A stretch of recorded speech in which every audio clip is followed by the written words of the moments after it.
We will not provide answers to all your mentoring or pastoral questions. Instead, we want you to walk with us, listen in on our conversations, notice our emotions, see how we learn to rely on Christ, and learn with us how to move toward healthy pastor and church. We want to help listeners value pastoral longevity and see a path toward that goal. To that end, we have in mind 4 foundational truths which weave their way throughout the 10 chapters of this book.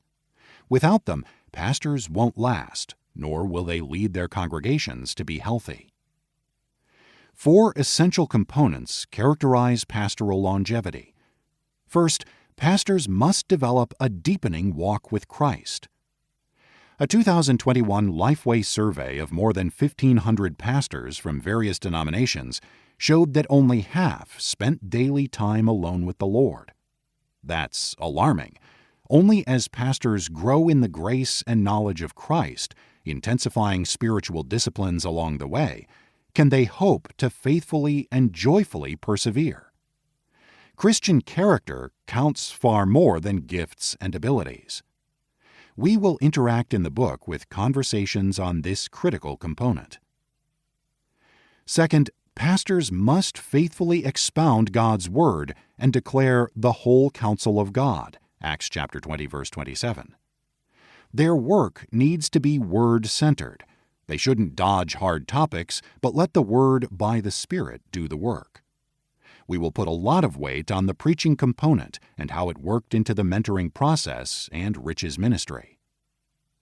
Third, pastors must continue learning from pastoral mentors. Martin Butzer mentored John Calvin.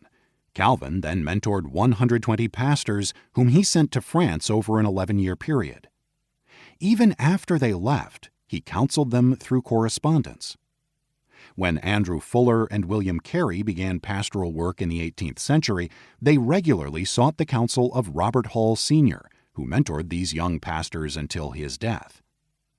Alistair Begg learned pastoral ministry from Derek Prime during his time at Charlotte Chapel in Edinburgh.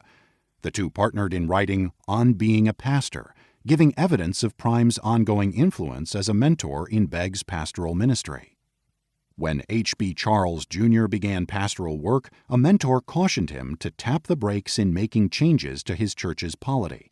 His wise counsel kept Charles from faltering at the start. We will attempt to model what this kind of ongoing mentoring looks like.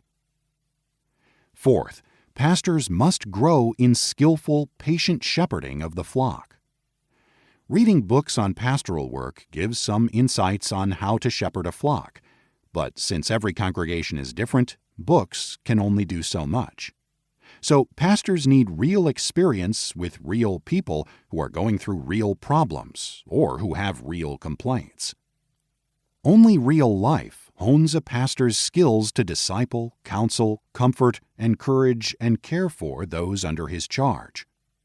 As he grows in shepherding, his joy in persevering through pastoral difficulties increases. Longevity is the fruit of such growth.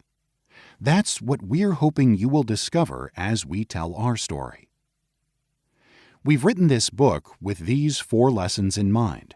Shepherding the pastor, help for the early years of ministry, has a goal. We want to help pastors develop healthy patterns in ministry that will enable longevity. Further, we don't want them to pastor alone. We believe mentoring relationships that start before a man enters formal ministry should continue into the long stretch of pastoring.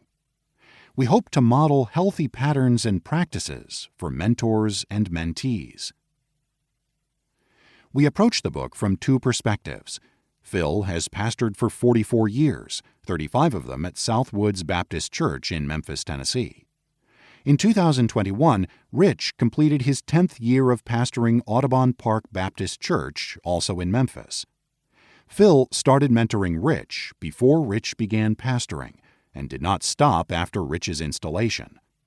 Phil has continued to journey with him as a mentor, helping Rich navigate the twists and turns of pastoring a local church. A few years ago, Rich told Phil they should write a book. We both sensed that our story might encourage younger and older pastors.